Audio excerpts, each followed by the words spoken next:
Hey everybody, Pete Meyer, Motor Age Magazine here. Just a little side note today on a video project or projects that I've been able to do over the course of this past year. If you've been keeping up, you've noticed that a lot of our trainer video series over the course of the year has been sponsored by a lot of really great corporate partners.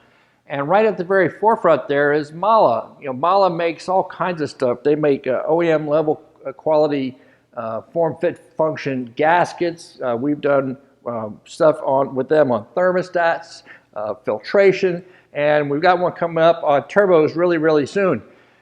And you imagine my horror when I'm just about done with the series for this year when one of you guys writes in and says, "You're saying their name wrong." Oh man, I gotta admit to you, I'm freaking out because this is an important project for us, important partnership for us. I don't want to mess it up. So I reached out to my friends at MAH-LEE and I said, "Hey, am I pronouncing this wrong?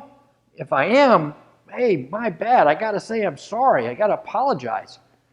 Well, I found out that MAH-LEE is a German name. It's spelled M-A-H-L-E, and Germans tend to favor the MAH-LEE pronunciation, while Americans tend to like the MAH-LEE, which is what I was told is the correct pronunciation. So either way, my friends, is correct. I'm all good. Maybe it's my German heritage that had me leaning one way or the other. I don't know. But I wanted to set the record straight, that all of you know, that my friend that pointed it out to me know, MAH-LEE, MAH-LEE, they're both the name of a company that produces some great products. Check them out.